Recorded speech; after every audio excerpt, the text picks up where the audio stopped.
Hi everybody on YouTube. This is a video to explain that nudity and nudism is totally natural and wholesome. Many people have been brought up and taught that nudity is immoral and that we should never allow others to see our true bodies, except maybe our spouses or partners or doctors.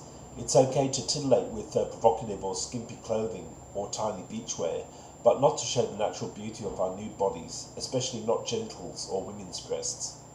This sense of shame is not inborn, it is learned. Babies and young children have no shame, and neither did many early Christians in biblical times.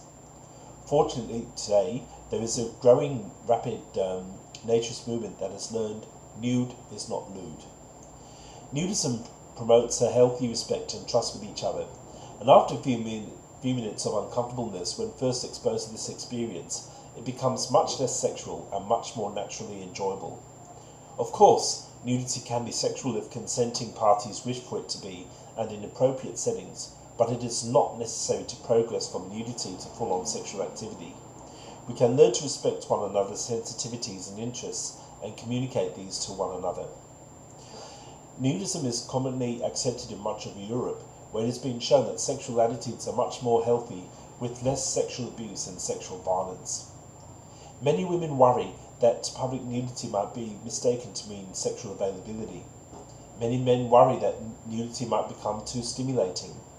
However, these fears are fears of the imagination, not the reality of the actual experience. I visited a number of wonderful clothing optional resorts and festivals. In Europe, whole resort cities are clothing optional with a great deal of success raising well-adjusted children in such a wholesome environment. We are living in a society in which sexuality is very distorted. The interplay between sexuality and nudity is very confused. In our concern that any attraction has to be carried out sexually, we are repressing healthy sexual attitudes and meaningful, loving, interpersonal relationships. The blocking of these natural needs leads to strong cravings. This leaves us open to commercial exploiters with sexually titillating material which brings not emotional satisfaction but only teasing. A healthy respect for our natural bodies, being comfortable with being nude and natural, and sharing in relationships without the expectation or the need to engage in sexual activity makes the naturist much more fulfilled.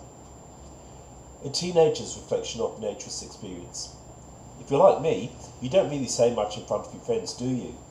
Most of the kids I know think getting naked is totally gross. All of the kids want to see someone else nude.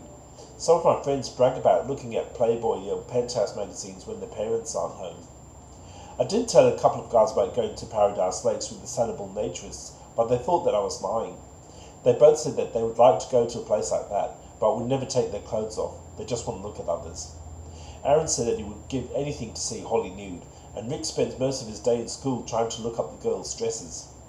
Once, when I took a shower after gym, all the guys started making fun of me because of my all-over tan.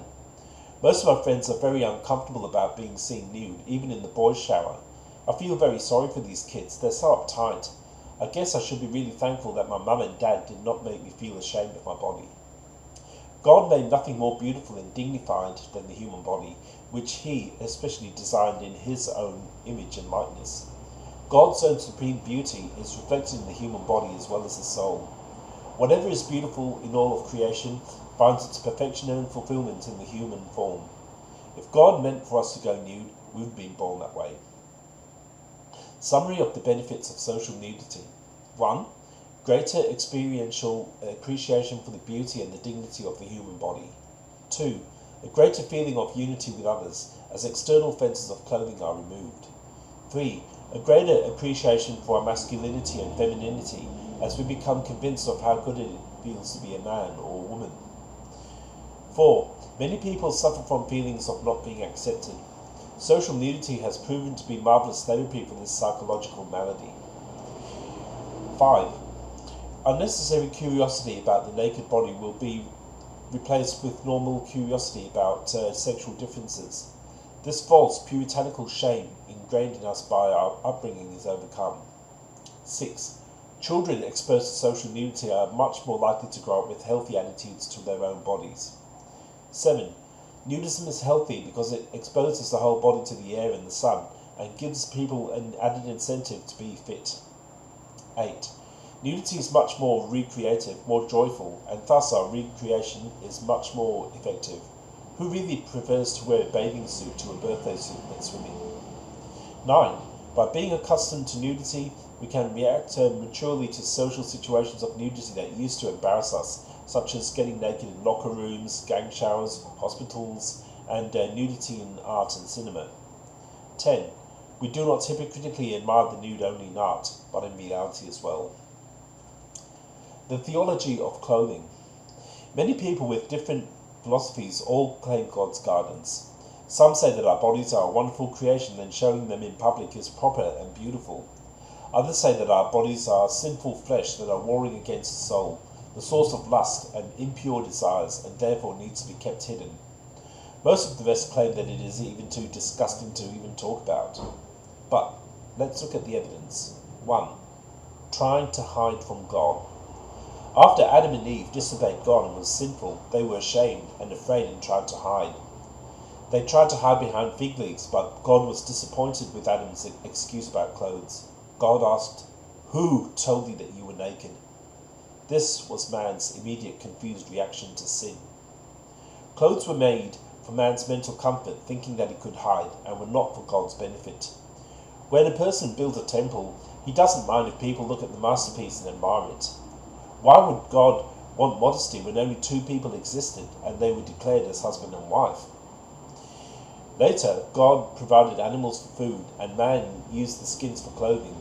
God went along with man's idea of clothes to try and hide his sin as a concession if it would make him feel better. The Bible and Nudity. Nowhere in the Bible does God say that we need to keep his temple covered. The Last Supper with Jesus hardly resembled anything close to a modern formal sit-down dinner. Jesus himself was undressed at some point, according to John 13:4-5. Jesus rose from the table and laid aside his garments briefly. Jesus was not only naked on the cross, but he also left the linen cloths lying there, John 20:5, in the tomb when he rose. Did he tell Thomas to wait a minute while he took his robe off and then put your hand and place it in my side? There was no mistaking the idea when the word of the Lord came through Ezekiel in reference to Israel. I made you grow like a plant of the field, naked and bare. You grew up and became tall and arrived at full maidenhood. Your breasts were formed and your pubic hair had grown. Ezekiel 16:7. But read the rest of the chapter. Jerusalem, after being clothed with embroidered cloth, swathed in fine linen and covered in silk, 16:10, trusted in your beauty and played the harlot, 16:15. This misuse of God's gifts, not respectfully using our bodies as God intended, is what caused God to become angry. If it is really wrong to be seen nude, why would Jesus be around the naked fishermen who stripped for work? 1 John 21:7. Did those who were baptized by John have to be dressed? It was the early church's custom to baptize men, women, and children together nude. The priest stripped off the candidates' clothing before leading them into the water, were St. Chrysostom's instructions, circa 400. St. Hippolytus of Rome said that total nudity was required. Women had to remove even jewelry and combs. St. Cyril of Jerusalem preached to nude candidates. You are now stripped and naked, in this way also imitating Christ on the cross. Theodore of Mopsuestia said, Adam was naked at the beginning and not ashamed. This is why your clothing must be taken off, as baptism restores the right relationship with God. What about the blind man in Mark who, casting away his garments, sprang up and came to Jesus? Did a distraught Jesus tell him to put on some decent clothes? In Old Testament times, being nude was very common and accepted. Touching the testicles of a revered superior was a man's way of testifying the validity of his statement or his vow. This was true in the Hebrew, Greek, and Roman customs. Our words testify, testimony, and testament come from the word testes. Neither the Ten Commandments or the New Testament dictate any restrictions on being nude. Greeks customarily exercise nude. In fact, the word gymnasium is derived from the Greek word to exercise nude. God commanded Isaiah to go naked and barefoot for 3 years. King David danced naked in the city of David to celebrate the return of the ark. When his wife Michal criticised his dancing nude, she was soundly rebuffed and ended up childless until her death. Peter fished nude. The Jewish prophets were commonly naked, so much so that when Saul stripped off his clothes and prophesied naked, the people figured that he must be a prophet. In the first centuries of Christianity, public baths, sometimes several acres in size, became a gathering place throughout the Roman Empire, similar to our shopping malls today. There were more than 850 public baths in Rome by the end of the 4th century. It's pretty evident that Christian women frequented the baths and were bathing with men, even though some writers opposed the practice, writes Roy Bowen Ward in the November 93 of the Harvard Theological Review in an article entitled Women in Roman Baths. Mixed nude bathing was customary for early Christians until about the end of the 4th century AD. Then the anti-body philosophy adopted by the church took over. By the 5th century, St. Jerome considered it immoral for a Christian virgin to bathe in the nude, even if alone. This practice continues today in a few ultra-strict Christian sects. The body-negative theology can be traced to Plato's negative view of the body, but it has absolutely nothing to do with the teachings of Jesus or the early Christians. Much writing has been done regarding Christians and nudity. Even some Catholic groups approve of it. Nudity and the Bible, it's approved by the Reverend J.A. Mackay, SLD Demon, is just one of the many supportive articles. There are many Christian special interest groups, both within the ANR and the Naturist Society. Of course, in Europe, in other places, there's much less body shame, and Christians are even more active. Morality. The real problem is that the human body is not obscene. The problem with it is the sexploitation of society that makes us look at the body solely as a sex object rather than the beautiful creation that God intended it to be. Yet, in a nurturing environment where trust and respect is given to the body, mere sexual attraction gives way to sincere love and respect for a person as a wonderful creation of God.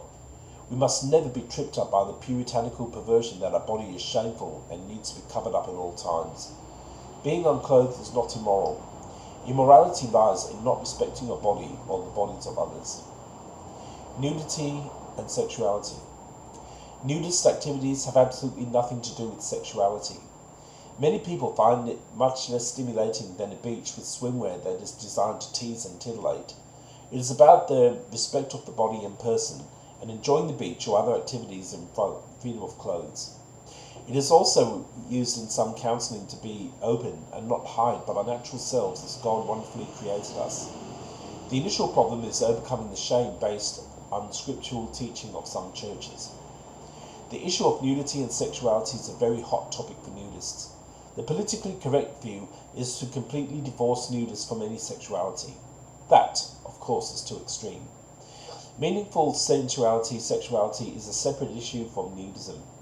We also show how responsible non-monogamy is a valid Christian choice and practiced by many Christians.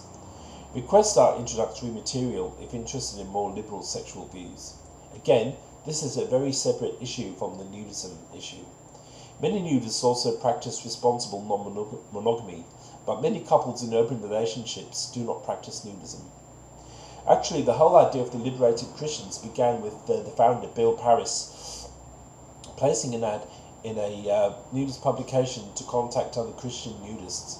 The response was overwhelming and also exposed, pardon the pun, the need for Christians to also openly discuss sexual issues in more frankness than the church was willing to. We discovered that we reached both the same conclusions independently on most all issues from years of study.